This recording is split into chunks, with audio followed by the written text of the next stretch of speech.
Nous voici, nous y sommes. Bonjour tout le monde. Bonjour, bonsoir.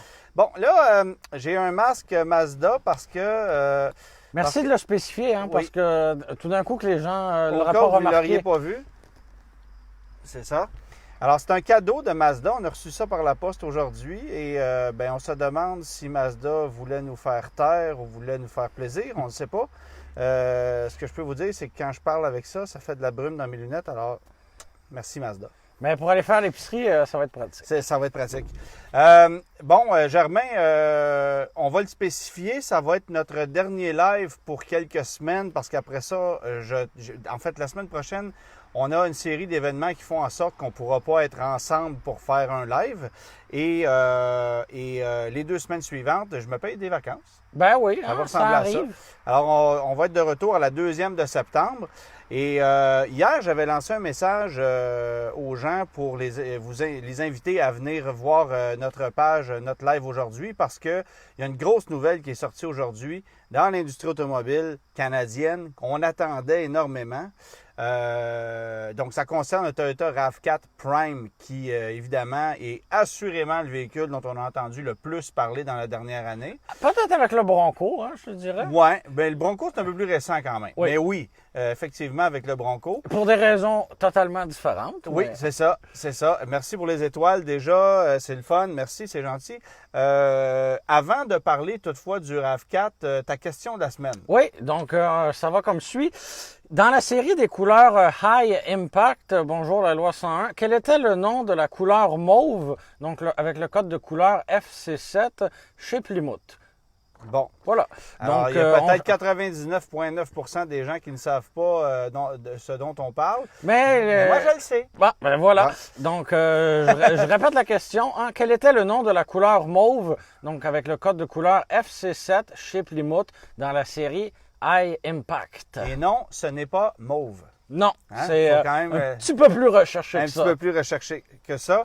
Moi, le nom de couleur qui m'avait fait bien rire, pour n'en nommer qu'un seul, Ford avait lancé en 2000 une Focus jaune. Ouais. Et on appelait ça Fun in the Sun Yellow. Hein? Pourquoi pas? Traduction, plaisir dans le soleil jaune. Tel quel. Tel quel. C'était extraordinaire. OK. Euh, Google Translate n'était pas encore peaufiné hein, à ce Non, moment-là. ça marchait moyen, mais visiblement, il y a quelqu'un qui avait déjà commencé à l'utiliser parce que, écoute, on avait Fun déjà... in the Sun. Fun in the Sun Yellow. Salut à Mathieu Saint-Pierre, salut à Marie-Christine qui est avec nous. On a déjà des bonnes réponses. Il y en a un qui a écrit Pomme Crazy. Ah, OK. J'aime ça. On C'est pas ça. On n'est pas loin. On n'est pas loin, mais c'est pas Pomme Crazy. Non. On reviendra avec la réponse À la fin. à la fin, c'est ça. OK. On va parler du RAV4 Prime parce que là, aujourd'hui, ça a été une grosse affaire. Ouais. Nous, faut quand même le mentionner, on avait eu la chance de conduire le RAV4 Prime sous embargo il y a plusieurs semaines déjà. On avait conduit un RAV4 prototype dans le but de rédiger un texte, un match comparatif pour le guide de l'auto qui va arriver très prochainement, bien sûr. Attendez encore quelques semaines, le guide de l'auto va finir par sortir, mais on n'a pas encore fini de l'écrire. Fait que c'est sûr que c'est pas demain. Mais ça s'en vient. Mais ça s'en vient. Et ce qui est intéressant, avant de parler de ce qu'on a annoncé aujourd'hui, c'est que le RAV4 qu'on a conduit n'existe même plus aujourd'hui. Non, parce que c'était une version pré-production Voilà. qui a servi à des tests de collision et il a été bien détruit. Il a été bien détruit. Alors nous, on l'a conduit. On a probablement été les derniers à le conduire avant qu'il fasse à la rencontre Avant la d'un fin. mur, Ouais. avant la fin. Et j'ai l'impression qu'il y a probablement quelques concessionnaires qui auraient été contents de l'avoir. C'est sûr. Même si le fit and finish n'était peut-être pas parfait, étant donné que c'était un modèle pré-production, il aurait fait l'affaire de bien des gens. Bon, alors, on vous reviendra plus tard sur les impressions de conduite de ce véhicule-là, parce que là, bon, sous embargo, on ne peut pas encore vous donner les détails de comment ça se conduit, puis etc. Puis entre vous et moi, je ne sais pas pourquoi il y a un embargo là-dessus, mais des fois, Toyota est bon là-dedans. Mettre des embargos par-dessus des embargos pour le seul plaisir de le faire. Contrôler le message aussi. Pour contrôler le message. Merci pour les étoiles, c'est bien apprécié. Mais là, la nouvelle qu'on a sortie aujourd'hui, Oui. c'est son prix. Oui. Parce que tout repose là-dessus. On sait que Toyota, depuis un an déjà, en fait, depuis la refonte, a connu un succès monstre avec le RAV4. Le RAV4 est construit chez nous au Canada, en Ontario, dans les 2 usines ontariennes de Toyota maintenant, parce que jusqu'à il n'y a pas longtemps, on utilisait une usine pour la Corolla, une usine pour le RAV4. Maintenant, la production de la Corolla a été rapatriée aux États-Unis et on ne fait que des RAV4, un peu de Lexus RX aussi. Ouais. Mais c'est principalement du RAV4 pour le marché nord-américain. Et on ne suffit pas à la demande. C'est incroyable la popularité de ce véhicule-là. Le RAV4, tu le sais, Germain, l'année passée, était le véhicule le plus vendu au pays en arrière des pick-up pleine grandeur. Donc, si on fait abstraction du Ram 1500, du Duo Silverado Sierra et de la série F, c'était le véhicule le plus vendu. Et c'est la première fois en 20 ans, en 21 ans, même si ma mémoire est bonne, que la Civic était délogée. Et c'est intéressant, c'est que non seulement la Civic est délogée, mais elle est délogée par un autre véhicule fabriqué au Canada pour le marché canadien.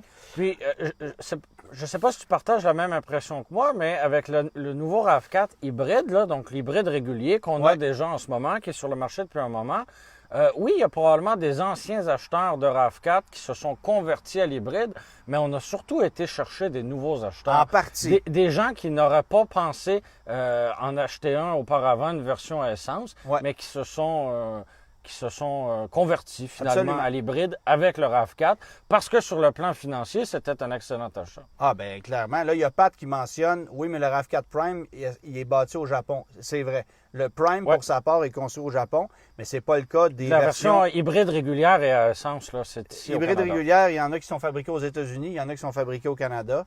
Puis c'est certain que l'hybride, c'est une aubaine incroyable, parce que quand tu regardes ça versus le RAV4 à essence, ben tu paies 1500, 2000, 2500 $ de plus selon les versions que tu compares, pour bénéficier de plus de puissance, pour bénéficier d'un rouage intégral plus performant, d'un véhicule qui est plus silencieux, parce que le RAV4 à essence, c'est peut-être son défaut, c'est que c'est un véhicule qui est un peu bruyant.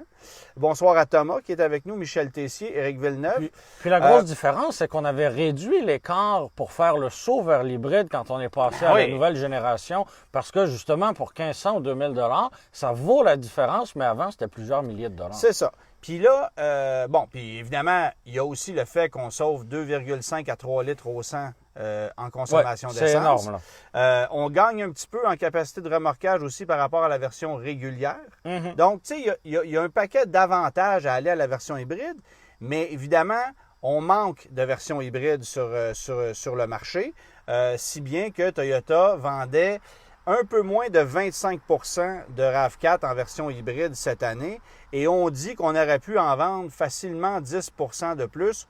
Moi, je dis qu'on aurait pu facilement en vendre 20 % de plus. Parce qu'il y a des gens qui ont entendu leur RAV4 hybride pendant 5, 6, 7, 8 mois. Puis il n'y a pas besoin de vous dire qu'il n'y a pas d'aubaine là-dessus. Là. Mais il faut faire aussi peut-être une nuance parce qu'un client X peut avoir visité un concessionnaire A pour demander si on avait un RAV4 hybride. Il n'y en avait pas. Il est allé voir un concessionnaire B. Il n'y en avait pas. Il est allé voir un concessionnaire C. Il n'y en avait pas. Mais là, est-ce qu'il manquait 3 RAV4 ou il en manquait juste un? Il y a juste un client qui en avait acheté. Mais bref, il en manquait. Ça, c'est assez clair. Il y a ce problème-là. Puis c'était aussi selon la version que tu allais choisir. Parce qu'un modèle de base était plus recherché qu'une version Limited. Et d'ailleurs, pour une version Limited, il n'y a presque pas de délai actuellement. Là. Vous allez être capable de mettre la main sur un RAV4 Limited assez facilement. Bonjour à Guy Renaud qui est avec nous. Là, je vois une nouvelle fonction qui embarque sur le Facebook Live. Je ne sais pas c'est quoi, mais ça dit « Inviter cette personne à l'écran ».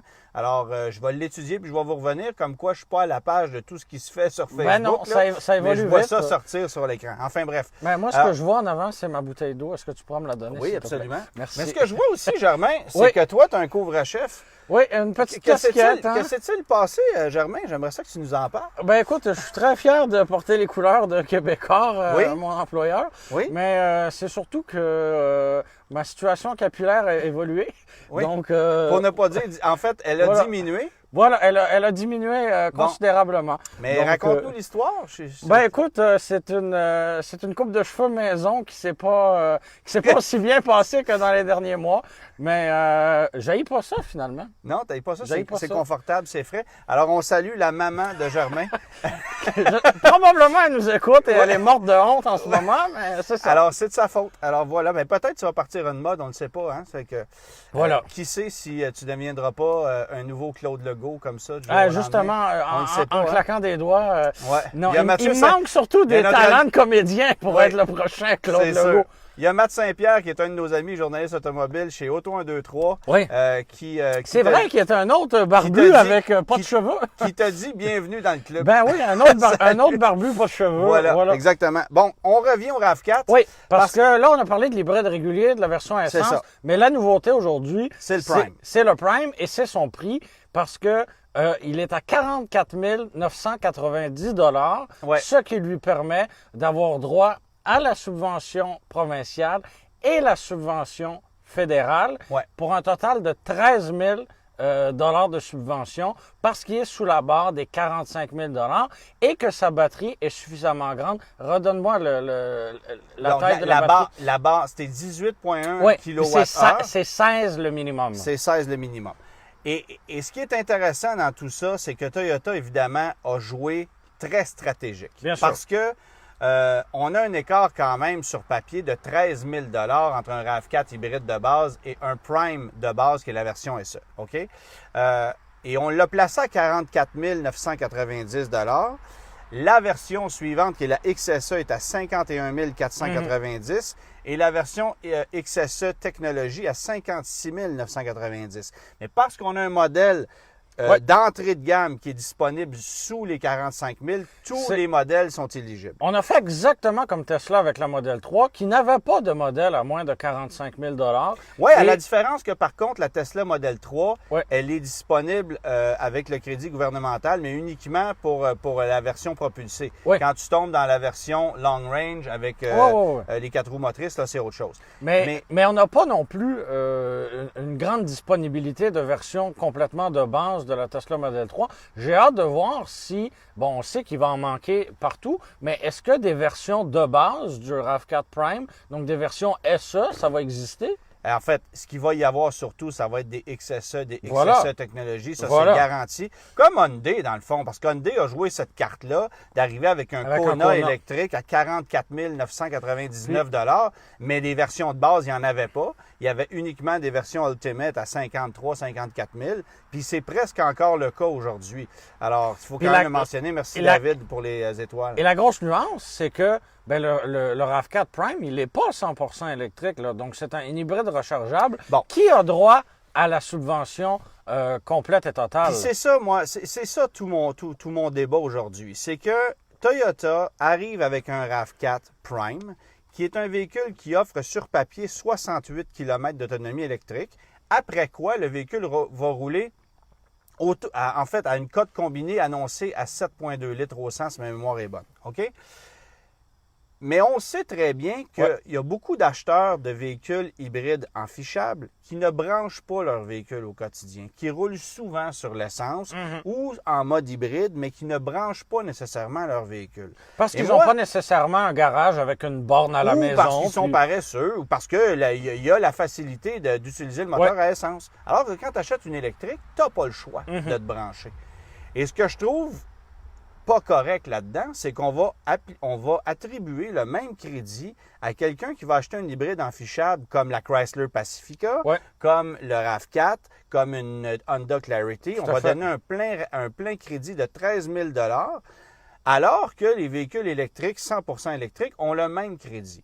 Mais ce qui est encore plus Parce que injuste, c'est basé sur sur la une grosseur échelle de la prix. batterie. Sur le prix et la grosseur de la batterie. Ouais, c'est Après qu'il y ait un moteur à essence ou non, on s'en fout. C'est ça. Alors, bon, puis en ce qui concerne la Chrysler Pacifica, ben on l'appelait la clause Pacifica parce Ouais. que politiquement, Chrysler a réussi à négocier avec le gouvernement le fait d'offrir de rehausser la barre à 55 000 pour les véhicules offrant 7 passagers au lieu de 5. Puis comme la Pacifica était la première à offrir cette formule-là, ben de donner une chance à celui qui défriche, moi, j'ai pas de problème avec ça. Ouais, mais encore là, 13 000 pour un véhicule qui va te donner 45, 50, 55 km d'autonomie électrique, ça marche pas. Mais là où ça fonctionne vraiment pas, et c'est le sujet de mon édito aujourd'hui que vous allez lire dans le journal de Montréal dimanche, mais qui est déjà sur le site du Guide de l'auto, c'est que Ford débarquent eux aussi avec un Escape hybride PHEV, donc un hybride enfichable. Le même principe que Toyota. Donc, on va avoir une version essence, on a une version hybride qu'on a déjà, et là, on arrive avec une version PHEV qui a certaines différences parce que moins puissant, roue motrice avant seulement contrairement au RAV4 Prime qui lui a 4 roues motrices, mais pour certaines personnes ça peut valoir la peine. Puis le prix d'entrée est moins cher parce qu'on l'annonce à partir de 37 000 et j'ai sorti, on va parler de l'Escape 2 secondes, j'ai sorti le prix aujourd'hui de ce que pourrait coûter si vous vous commandez aujourd'hui un Escape SE plug-in. Parce que, bon, d'abord, je vais mentionner que l'inéquité, ou disons la concurrence déloyale, j'appellerais ça comme ça, c'est que Ford, parce que la batterie de l'Escape est à 14,4 kWh au lieu de 18,1 chez Toyota, bien, le crédit applicable est de seulement 6 500 $, comme dans le cas de l'Outlander PHEV. Mais ce qui ne marche pas, c'est que l'autonomie est presque la même. On est à 61 km au lieu de 68. Et une fois passé le rendement électrique, bien, l'Escape hybride PHEV consomme moins d'essence sur papier que le RAV4 hybride. Entre autres parce qu'il y a 2 roues motrices. Là. Bien, il y a 2 roues motrices, la mécanique est moins puissante, bon, etc., etc. Donc, il consomme 0,5 litres au 100 km de moins.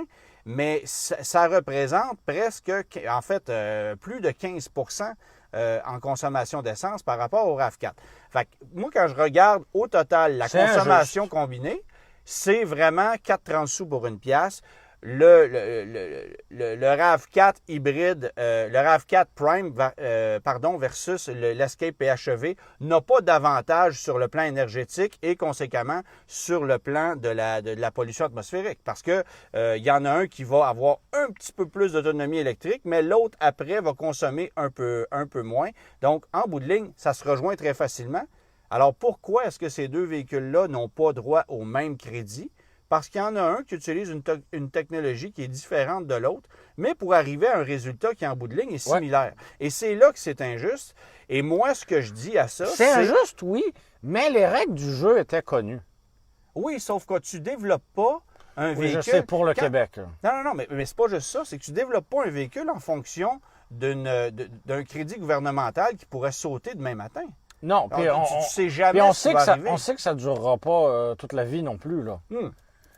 C'est certain. Puis, plus le temps va avancer, plus des inéquités comme celle-là vont nous sauter au visage. Parce que là, des véhicules électriques puis des hybrides enfichables, ils vont en sortir un puis un autre. Puis là, on va se rendre compte que c'est une game que les constructeurs automobiles joueront pas. C'est-à-dire, on ne développera pas un véhicule techniquement en conséquence du marché du Québec. C'est pas vrai, là. Ben non. Fait que Ford aurait beau dire, bon, ben moi, je vais grosser ma batterie pour atteindre 16 kWh. À l'échelle nord-américaine, ça n'a aucun bon sens. Mais pour le Québec, c'est vital. Puis d'ailleurs, Ford et Toyota le disent, la grande majorité des Escape PHEV et des Toyota RAV4 Prime qu'on va vendre au Canada cette année, ça va être au Québec en raison des subventions. Oui, tout simplement. Mais il y a une grosse inégalité, il y a une grosse inéquité, je trouve, concurrentielle dans ce qui se passe en ce moment, dans ce qu'on peut voir avec le Ford et le Toyota. Par contre, Ford vend son véhicule beaucoup moins cher que Toyota et c'est là que je voulais en venir, c'est que j'ai sorti le prix tantôt, je suis allé sur le configurateur de Ford. Et j'ai sorti le prix d'un Escape hybride plug-in de base, combien ça coûterait. Là, c'est intéressant parce que j'ai inclus là-dedans, évidemment, le 6 500 $ de crédit gouvernemental. Alors, le véhicule, on le vend normalement 37 549 $ PDSF, plus transport, préparation, etc., etc. Actuellement, donc si vous ajoutez à ça les taxes, que vous retirez les crédits en vigueur que Ford donne, c'est-à-dire 3 000 de rabais à la livraison plus 2 294 de prix employé, c'est le forfait qu'on a en ce moment, et vous enlevez après ça le 6 500 de crédit gouvernemental, on arrive à un total, taxes incluses, de 32 885 pour un Escape plug-in, roue motrice avant, qui va vous donner 61 km d'autonomie. Et encore là, je reviendrai d'ici peu avec des impressions de conduite sur ce véhicule-là. Parce que tu l'as conduit aussi. Parce qu'on l'a conduit aussi, mais on ne peut pas en parler non plus. Alors, et en plus, Ford fait des efforts parce qu'on le finance à un taux de 1,99 Ça, c'est exceptionnel. Toyota, on va être à 6, là, c'est sûr. Ouais. Et ce que ça donne en mensualité sur 6 ans, toute taxe incluse, pas de dépôt, rien, c'est 581 par mois. Moi, ça, je trouve que c'est une sacrée aubaine. Et si Ford est capable d'avoir un minimum d'inventaire, ça va être un succès garanti. Ça, c'est l'autre point dont il faut discuter, parce que de l'inventaire de RAV4 Prime, il n'y en aura absolument pas. Ça fait déjà quoi? 1 an, 6 mois qu'on prend les commandes. Ouais. Les carnets sont pleins. Donc, les premières unités qui vont arriver, tout ça est déjà vendu à l'avance. Voilà. Donc, si vous réveillez aujourd'hui et vous dites « j'en veux un », vous avez le temps d'acheter un nouveau véhicule. Il y a quelqu'un qui écrit 6,44 pour Toyota. Voilà. On n'est pas à la même place. Il n'y a même pas de comparaison à faire. Mais, donc c'est ça. Des RAV4 Prime en inventaire, il n'y en aura absolument pas. Vous n'aurez pas le choix de couleur, vous n'aurez pas le choix de version, vous n'aurez pas le choix de rien du tout. Vous en aurez peut-être même pas. Mais l'Escape, je ne sais pas à quoi ça ressemble. J'ai vraiment hâte de voir à quel point Ford va être sérieux dans cette approche-là. Ce qui est sûr, c'est que tout ce qui s'appelle hybride plug-in, on va les amener au Québec. Là. C'est évident. Ouais. On sait que c'est ici qu'on va les vendre. C'est ce qu'on a fait avec le Crosstrek PHEV aussi. La même chose avec l'Outlander PHEV. Ouais. La plupart le Crosstrek, c'est pas grave, par exemple. Non, je le sais, mais le peu d'unités qu'ils ont, c'est ici qu'on les amène.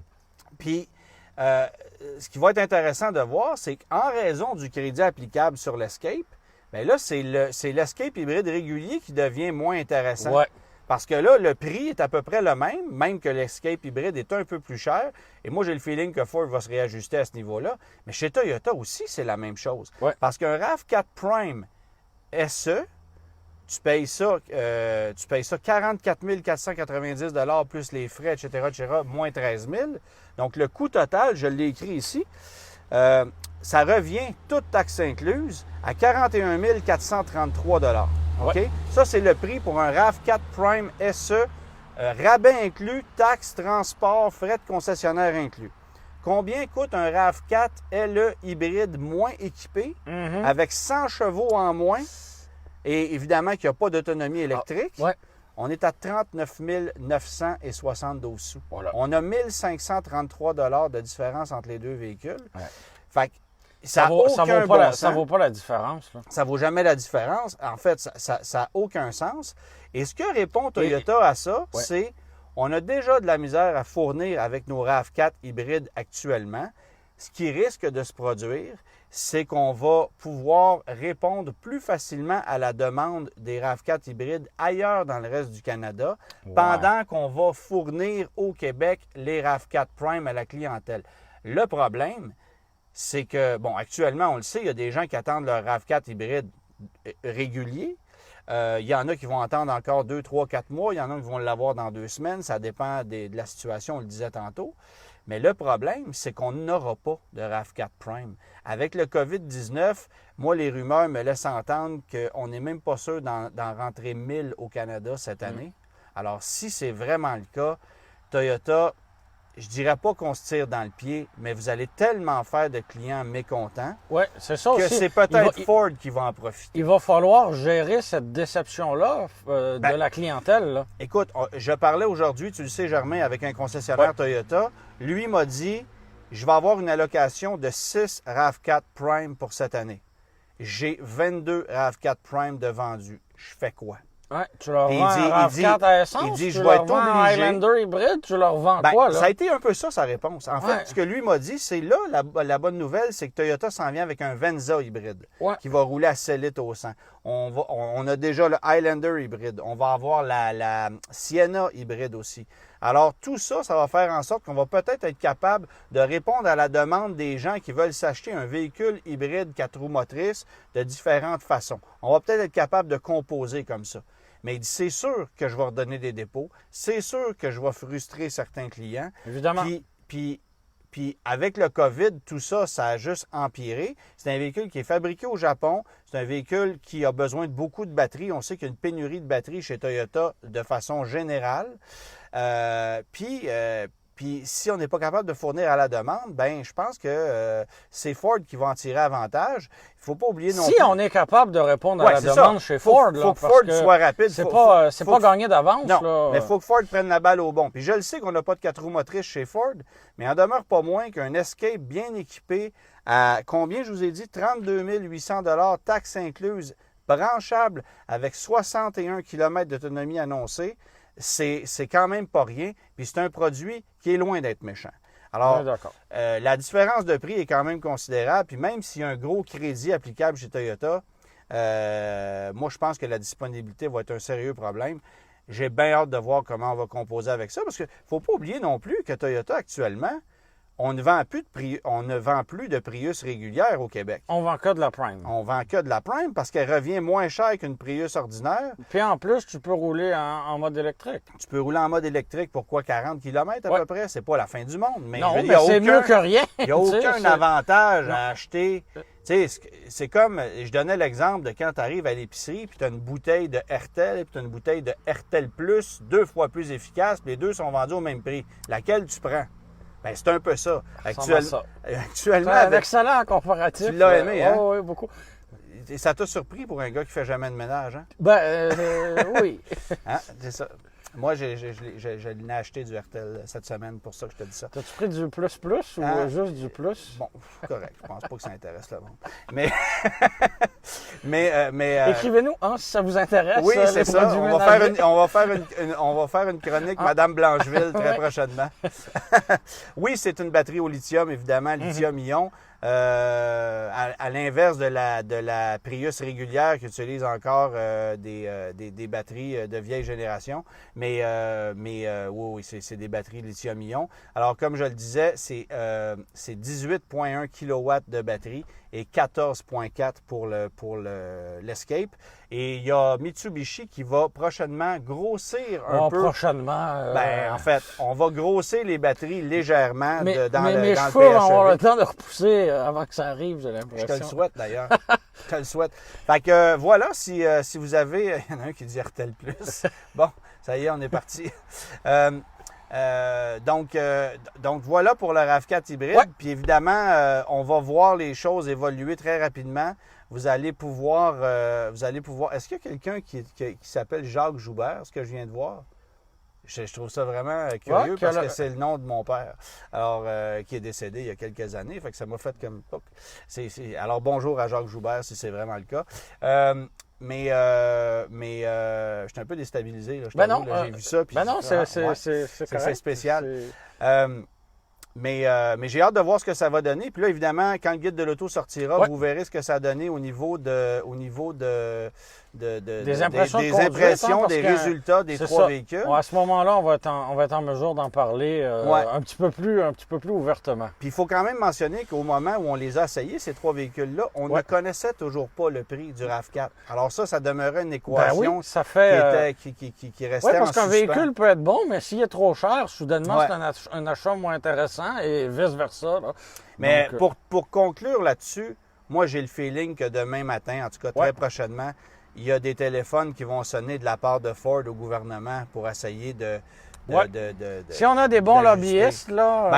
on en a des bons chez Ford, on en a des bons chez Toyota. On en a de très bons chez Toyota. Toyota, c'est incroyable. Pour faire avaler le projet de véhicules à hydrogène, là, franchement, c'est ça. Alors, il y a Sébastien Saint-Onge qui dit qu'il la trouve excellente. Alors, Sébastien dit, avec Germain, c'est plus Monsieur Net que du Hertel. Voilà. On ne peut pas l'obstiner. Il manque la petite boucle d'oreille dorée ici. Oui, puis des pecs aussi. Qu'est-ce que tu veux dire? En tout cas, bon. Il y a quelqu'un qui a décidé d'utiliser ses Jacob devant chez nous. C'est comme ça. Ça arrive des fois. OK. Prochain sujet. on reste dans le véhicule hybride parce que là, on parle de... hybride et plus. Hein, oui, hybride et plus. Oui, donc on a chez Hyundai la Ioniq en version hybride, en version hybride rechargeable, en version 100% électrique. Ouais. Et là, Ioniq devient une nouvelle marque à part entière, un peu comme on l'avait fait avec Genesis pour les véhicules de luxe de la famille Hyundai. Là, on crée avec Ioniq une nouvelle marque. C'est toujours dangereux de faire ça, hein? Oui, je trouve ça audacieux. C'est risqué. Je ne sais pas non plus quel va être le plan de match pour la vente. Là, est-ce qu'on va avoir une tente pop-up dans le concessionnaire Hyundai avec Ioniq ou ça va être des points de vente différents? Je ne sais pas à quoi ça va ressembler. Mais je trouve que chose certaine, on n'apprend pas de nos erreurs chez Hyundai parce que la marque Genesis, encore aujourd'hui, il y a bien des gens qui n'ont pas clairement compris ce que c'est. Mm-hmm. Je veux dire, il y a beaucoup de gens qui appellent ça une Hyundai Genesis. Ben oui, encore, mais c'est parce là, que, avec raison. Initialement, c'était ça. Ben c'est ça. Et là, on refait la même chose parce que en ce moment, on a des Hyundai Ioniq. Puis on fait une marque avec Ioniq. Oui, c'est comme si on testait le branding. Et après ça, qu'on disait, OK, c'est assez fort, on en fait une marque, à part entière. En tout cas, on a aussi appris que les nouveaux modèles, parce qu'il y en a 3 ou 4 qui vont sortir dans les prochaines années, vont porter des numéros. Hein. On sait vraiment pas... Ça, c'est original. Ouais, Vraiment, on s'est vraiment pas cassé le basic. Les chiffres pairs, ça va être du côté droit de la rue et les chiffres impairs. Non, c'est pas ça. C'est ça. Donc, les chiffres pairs, ça va être des berlines et les chiffres impairs, ça va être des VUS. On n'a rien dit pour les pick-up et les décapotables. Mais ce qui est curieux dans cette stratégie-là, c'est que de plus en plus, il va y avoir des véhicules électriques et de moins en moins des véhicules à essence traditionnelle. Donc, Hyundai va avoir une gamme qui va être de plus en plus petite et Ioniq va avoir une gamme qui va être de plus en plus grande. Bon, Fred Gilbert est avec nous. Salut, ben Fred. oui, il arrive tard. Je pense qu'on va l'inviter dans l'auto à un moment donné. Oui, c'est ça, il arrive tard. Là. Il est peut-être là avant, là. Alors, salutations à Fred. Ben oui. Mais j'ai bien hâte de voir ce que ça va donner, cette histoire-là de Ioniq. Et surtout, comment on va faire le plan marketing. Parce que pour l'instant, je ne peux pas dire que Genesis, au niveau des installations et de la stratégie, c'est très clair. Là. Ben, moi, en fait, une pseudo-boutique dans un centre d'achat avec des centres d'achat qui sont de plus en plus vides. Moyen. On mise beaucoup sur la livraison à domicile. Là. OK, c'est facile quand on ne veut pas avoir d'installation. Mais et le VUS qui finit toujours pas par arriver. Là. Donc, c'est ça. J'ai bien hâte de voir ce qui va arriver. Avec cette nouvelle marque-là, Ioniq, on glisse un mot deux fois plutôt qu'une sur Cadillac. Ouais. Aujourd'hui, on a appris que le XT6, qui est le VUS intermédiaire à 3 rangées, qui est un Chevrolet Traverse avec des badges Cadillac, là, c'est carrément ça. C'est quand même un peu plus raffiné que ça. Là. Une petite affaire, mais pas beaucoup plus. Et donc, le modèle est arrivé pour 2020. On avait un seul moteur qui était le V6 3.6 qu'on retrouve partout chez GM. Et à la blague, il y avait un collègue américain qui m'avait dit « It's the corporate engine ». Ça m'avait bien fait rire. Oui, c'est vrai. Vu comme ça. Ça m'avait bien fait sourire. Comme le Pentastar pour à peu Chrysler. près, qui est un autre V6 de 3.6 Salut Alexandre litres. Legault qui est avec nous. Ben oui, un ancien vidéaste avec nous. Et donc, c'est ça. On avait un seul moteur, le V6 3.6. On sait qu'il y avait des rumeurs d'une version finalement intéressante du XT6, une version V, une version plus puissante, qui pourrait peut-être rivaliser un Durango SRT, des trucs comme ça. Exact. Mais c'était des rumeurs qui, n'aboutissent pas. Parce que ce qu'on a confirmé aujourd'hui, c'est que le moteur de base allait devenir un 4 cylindres 2 litres turbo, qu'on retrouve lui aussi partout chez GM. Donc là, on va avoir un Cadillac de quoi? 50 000 60 000 avec un 4 cylindres turbo.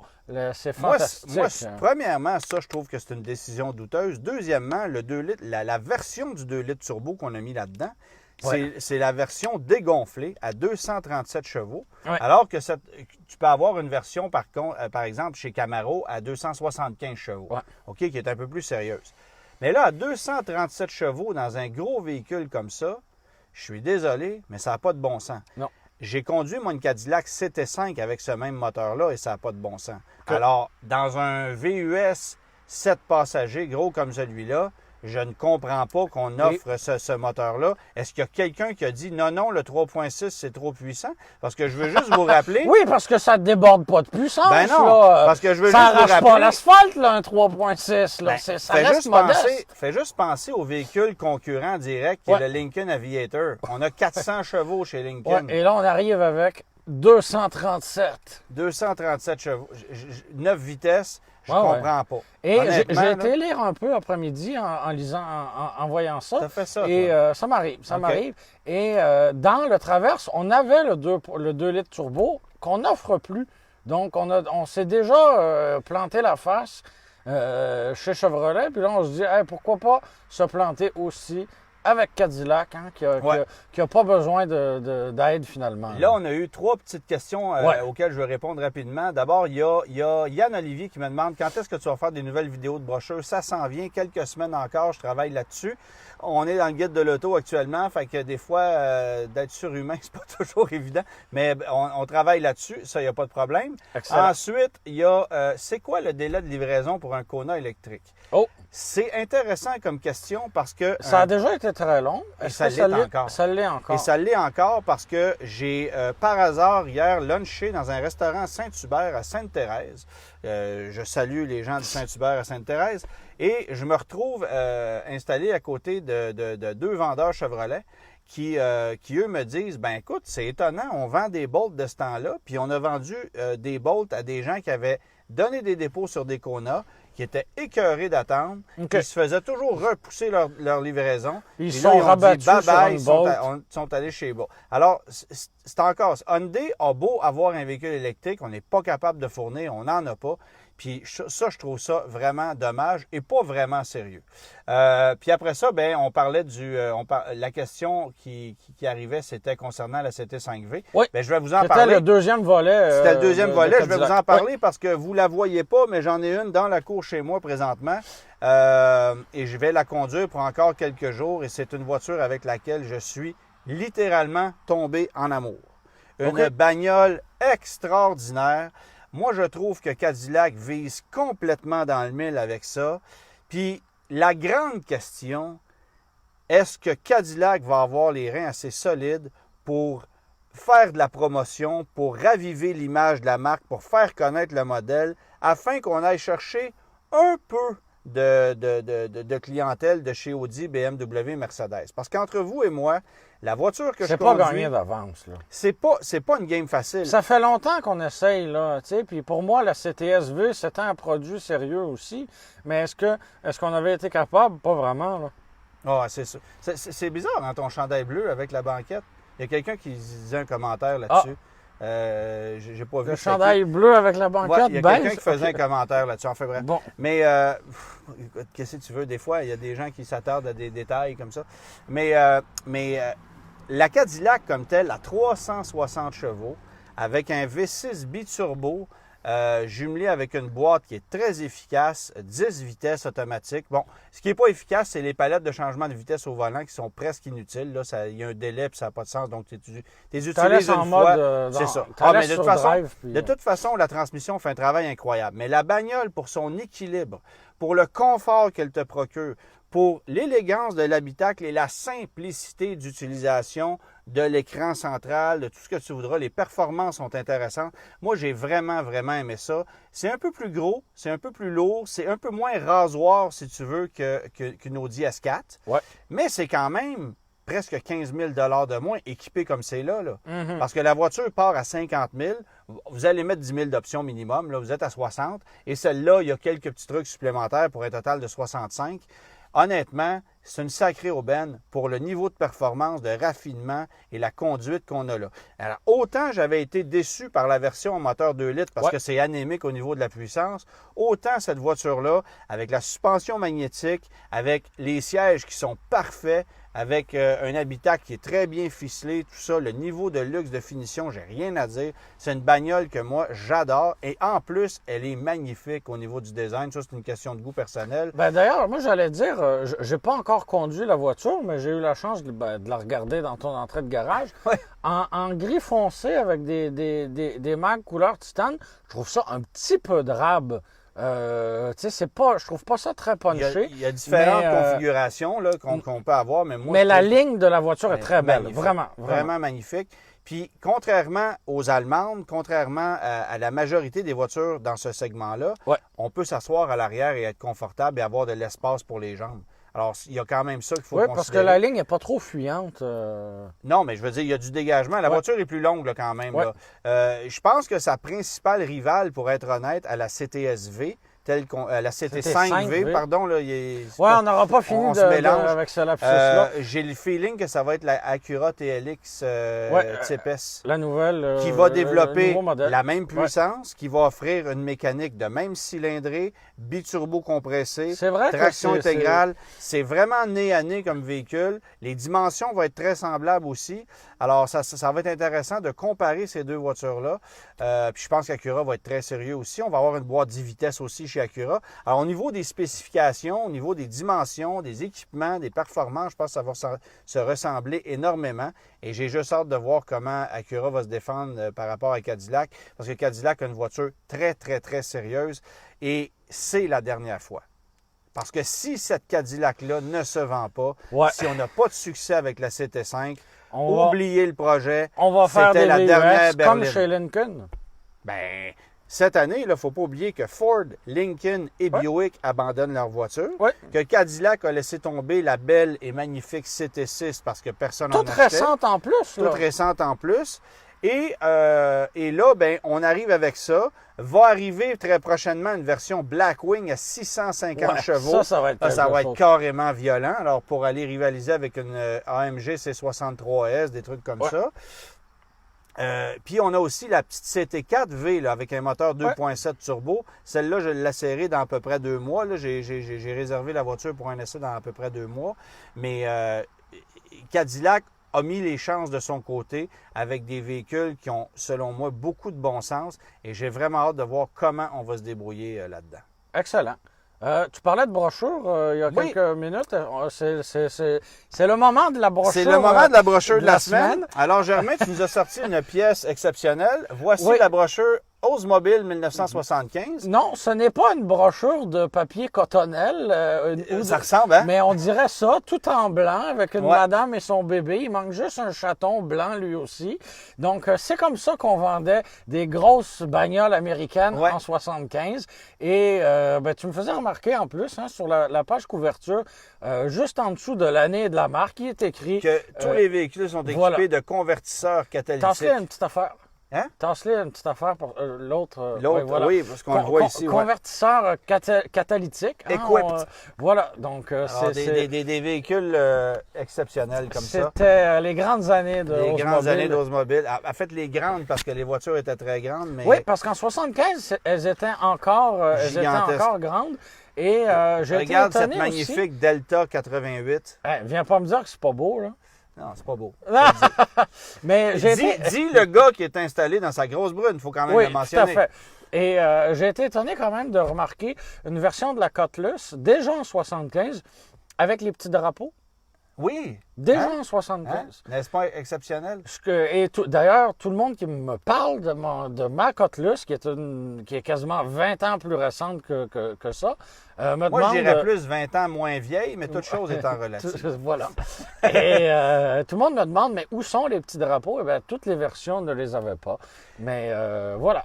Il y a Karen qui me dit, tu devrais faire un live dans ta CRX. Ça serait peut-être un peu moins spacieux. Alors, d'une part, ça serait moins spacieux. De seconde part, ça serait très sombre à l'intérieur parce que la voiture est noire, vite teintée. Bon, puis c'est pas nécessairement évident. Mais vous allez pouvoir aussi. Oui, puis toi, c'est ça, la distanciation, on oublie ça. Mais vous allez pouvoir voir la CRX très prochainement à Salut Bonjour parce que ma prochaine chronique à Salut Bonjour Week-end qui aura lieu dans une dizaine de jours, alors dimanche le 23, si ma mémoire est bonne, je la ferai sur ma passion des voitures des années 80 Et en même temps, je vais en profiter pour raconter un peu mon histoire sur ma balade à Vancouver, l'achat de ma petite Volkswagen, le retour ici à son volant. Alors, je fais une chronique là-dessus et je vais m'y rendre. Je vais aller là-bas avec ma petite CRX. Alors, vous allez la voir à l'écran si vous êtes des lève-tôt, parce que la chronique, je crois qu'elle aura lieu à 7h45 dimanche matin le 23. Je l'écouterai en reprise. Oui, d'accord. C'est ça. T'avais-tu une question pour moi, Germain? Oui, question, en fait, c'est Marc-André qui avait une question pour nous. OK. Il est à la recherche d'une grande berline d'occasion, 1 an ou 2, une berline luxueuse. Il a pensé à la Lincoln Continental, Genesis G80. C'est les 2 véhicules sur lesquels il s'est arrêté. Si tu as d'autres suggestions pour lui, vas-y.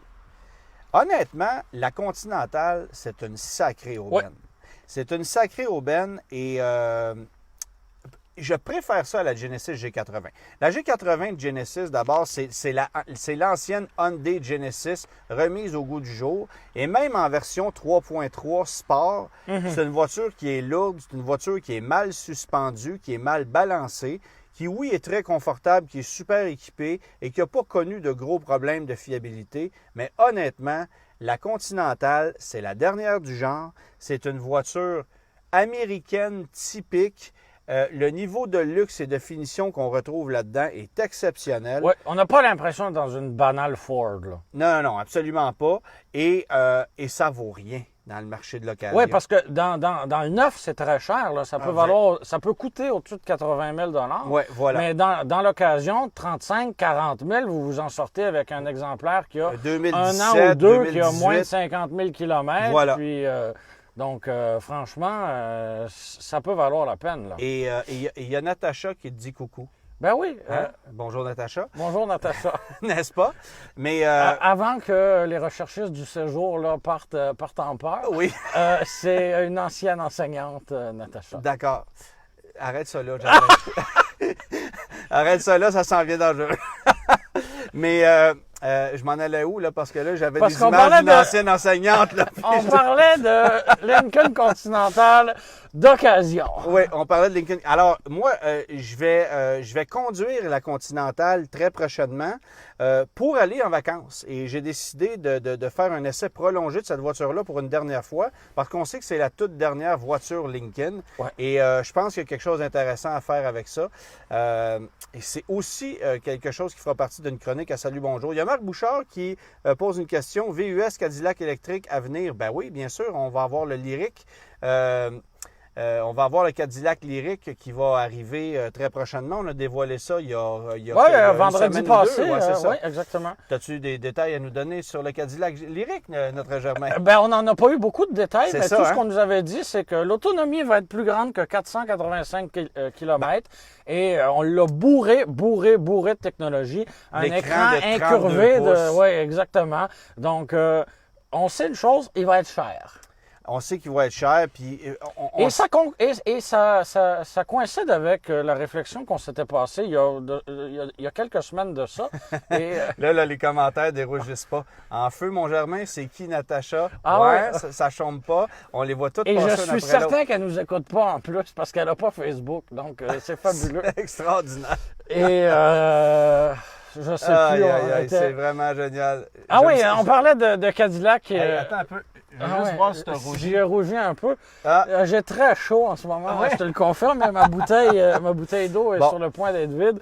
Donc, ça confirme quoi? Il y a Marc qui dit, est-ce que le Cadillac va être admissible aux 13 000 $? Jamais. Non. Parce que ça va être un véhicule qui va presque se vendre dans les 6 chiffres. Ça va être un rival de l'Audi e-tron. Là. Oui. Parce que juste dans le format, juste dans le niveau de luxe et de technologie qu'on a, ça va ressembler à ça. Et c'est ça. Ça confirme ce qu'on disait il y a quelques semaines. Oui, GM a l'intention de produire et de vendre des véhicules électriques, mais pas des Bolt à 40 000. Là. C'est des véhicules à 100 000 parce que... D'ailleurs, tandis que tu en parles, tu sais que la Bolt est supposée être prochainement renouvelée. Ouais. Et on a annoncé qu'on retardait son renouvellement. De même que l'arrivée du VUS qui va être basé sur la technologie de la Bolt, parce qu'on voulait mettre nos énergies pour livrer à temps les Tahoe, Yukon, Suburban et Escalade. Oui, parce que ça, c'est payant. Ça, on est absolument certain d'en vendre. Ça, il n'y a aucun doute. Et Puis ça pour fait... vrai, j'ai hâte de les conduire. Ben là, oui, surtout ça la va version être- diesel qui... Parce que pour le reste, on peut s'imaginer un peu ça à Ouais. quoi ça va ressembler. Mais la version diesel, même s'ils n'en vendront pas beaucoup, même si ça va être trop cher pour ce que c'est, ça a piqué ma curiosité.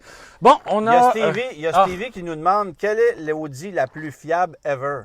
Oh! Celle que vous n'achèterez pas, mon cher. Oh! Hein? Quand même, hein? Celle d'occasion que vous Honnêtement, n'achèterez une pas. petite pour vrai. A3, là, c'est une Ouais. Golf, tu peux pas bien te tromper. Mais Ouais. plus tu montes en gamme, Ouais. Plus un on a... Q5, ça fait quand même un boulot très correct au niveau de la fiabilité. Tu sais, c'est un véhicule très Ben, répandu. Bon. D'ailleurs, on a Gilles qui possède un Il y a BMW. Carl qui te demande si, Ça suffit. il y a une Ça Natacha suffit. électrique de disponible. Ça, je ne le sais C'est pas. parti. C'est parti. Ça, je ne mon- le sais pas. Alors, tu le sais pas, mais tu viens de te bâtir une réputation. Et c'est de ma faute en plus. C'est tout le temps de ta faute. OK, on parlait du Q5. On a Ouais. Gilles qui possède un BMW X3 2011. Il est allé voir le Q5, le SQ5 2020. Il n'a pas aimé ni un ni l'autre. Il hésite maintenant entre un BMW X3 et un Porsche Macan. Évidemment, le Porsche Macan est plus cher. Est-ce que, selon toi, ça vaut la peine ou non? Ben, Ça dépend, Le Macan, si tu as le goût. Là, c'est parce que le Macan, c'est vraiment Ouais. beaucoup plus cher. Ouais. Ça, c'est sûr. Le Macan, on parle d'un véhicule qui a équipement équivalent et performance équivalente, je parle en termes de puissance moteur, va coûter au bas mot 15 000 de plus. Est-ce que ça vaut la peine, selon vous, d'aller là? C'est une machine plus agréable, plus performante. C'est plus une voiture à conduire qu'un X3, ça c'est certain. Mais tout dépend quels sont vos désirs. Si vous êtes quelqu'un qui aimait vraiment... Parce que ce qui est décevant du Macan, c'est que la majorité des gens qui achètent ça l'achètent pour le donner logo. Mais ne réalisent pas nécessairement les prouesses que ces véhicules-là sont capables de faire au niveau du comportement routier. Puis évidemment, je ne vous parle pas d'un Macan 2 litres là, avec un moteur d'Audi Q5. Ça, je trouve que c'est sous-utiliser un véhicule qui est tellement capable de faire mieux. Mais à partir du moment où on tombe dans une version S, GTS ou Turbo, bon, là, on tombe avec une machine qui a un niveau de performance super intéressant, mais avec un prix qui est conséquent. C'est ça. Alors, si votre objectif, c'est de vous acheter un VUS équilibré, intéressant à conduire, qui va être garanti le long de la location 4 ans 80, qui a une belle gueule, vous avez aimé votre X3. Ben, c'est vous ça, il pouvez- y en a déjà un. Vous pouvez là, donc. poursuivre avec c'est la ça. nouvelle génération, vous ne serez pas déçus. Moi, j'adore l'X3. Ça, c'est sûr. Le Macan, pour payer plus cher, il faut vraiment avoir envie de conduire une machine de performance qui va vous donner un agrément de conduite de beaucoup supérieur. C'est pour ça qu'on achète un Macan. C'est pas pour le donner logo, c'est pas pour tirer sa clé sur le bord, comme je le dis souvent. Ça sert absolument à rien. Puis il n'y a rien de plus anonyme aujourd'hui qu'un Macan blanc 4 cylindres. Il y en a partout. Et je trouve ça presque triste pour Porsche parce que Ouais, mais en ça même temps, dénature un peu l'image de la marque. Ça. Ça remplit les coffres aussi. Là. Ça Tu sais, remplit les coffres, rendu c'est là, clair. Ça c'est remplit les ça. coffres, c'est clair. Mais pourquoi on achète un Macan? Pour la performance, pour l'agrément de conduite. C'est la raison pour laquelle on achète ça. Vous pourriez penser aussi, si vous êtes du genre à aimer un véhicule amusant à conduire, au Stelvio. Je dis l'Alfa Romeo Stelvio, puis là, il y en a qui vont faire « Ah, c'est pas fiable, voyons donc! » Ouais. Regarde, un Stelvio, il y a des gens qui ont eu des problèmes, il y a des gens qui n'ont eu aucun problème avec ça. Et on commence à en vendre un peu plus. Et moi, j'en conduis un cette semaine aussi parce que oui, j'ai la CT5, mais j'ai aussi un Stelvio dans la cour. Et ça va vraiment bien. C'est vraiment un véhicule. J'aime le sentiment de légèreté, la précision de la direction. Puis là, pour une fois, on commence à être un peu plus compétitif en location. Donc, pour la première fois depuis qu'on l'a sorti, ça vaut la peine d'aller chez Alpha et de regarder ce qu'ils ont à offrir par rapport à la compétition. Est-ce que vous allez tomber en amour avec ça? Peut-être pas. Oui, il y a des lacunes de finition à l'intérieur. Oui, le moteur est un petit peu plus bruyant. Mais le niveau de performance est là. C'est super amusant. Et on se distingue pour vrai cette fois de son voisin. Là. Oui, vraiment. Fait que ça, c'est peut-être une machine. Je ne peux pas vous promettre une fiabilité garantie. Pas plus qu'avec BMW ou qu'avec Porsche, d'ailleurs. Non. Mais la version du Stelvio que je conduis là, qui est une TI Nero Edizione, donc édition noire. D'ailleurs, vous allez voir une vidéo là, très prochainement. J'ai tourné une petite vidéo avec lui aujourd'hui que je vais mettre sur ma page Facebook très prochainement. Alors... une vidéo dans la nouvelle série, combien ça coûte? Combien ça coûte? Oui, c'est ça. Puis c'est quand même pas si donné que ça. Là. Non, j'imagine. Hey, on arrête. Avais-tu une Oh, autre il y en avait une autre. Il y en avait une On autre. peut y Ben, aller. vas-y. On a Joseph qui hésite entre un Tucson et un Sportage, tous les deux 2018 pour garder 10 ans. As-tu une préférence pour un ou pour l'autre? Moi, je donne l'avantage au Sportage pour une seule raison, c'est le choix des moteurs. Ouais. Chez Hyundai, le moteur de base est un 2 litres et pour accéder au 2,4 litres plus puissant, tu es rendu dans une version quand même assez équipée et quand même assez chère. Ce qui est drôle, c'est que ce moteur-là, il est de série dans tous les Sportages et le moteur optionnel chez Kia, c'est un 2 litres turbo que vous n'êtes vraiment pas obligé de prendre parce que Non, lui parce a connu que des ratés. Là. Le 2.4 fait amplement le travail. Ouais. Alors moi, j'irais dans un Sportage EX, milieu de gamme, moteur 2.4. C'est une sacrée belle machine. Vous allez avoir tous les avantages du Tucson. Vous allez avoir un équipement qui est à peu près identique, mais avec en plus un moteur qui est plus performant, donc avec une conduite qui est plus intéressante.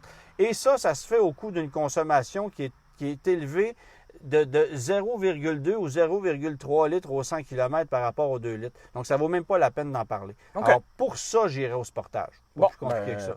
Intéressant. Et c'est comme ça que ça se conclut? Oui, bonne soirée, Antoine. Alors, Bonne merci soirée à tout d'avoir le monde été à la là. maison. Merci d'avoir été là. On se retrouve dans 2-3 semaines, 3 semaines à peu près. Je mettrai sur ma page Facebook la prochaine date, mais visez la deuxième semaine de septembre. Et d'ici là, ben soyez prudents. De toute façon, il va y avoir un paquet d'autres contenus. C'est juste parce qu'on n'est plus capable de se voir, Germain puis moi.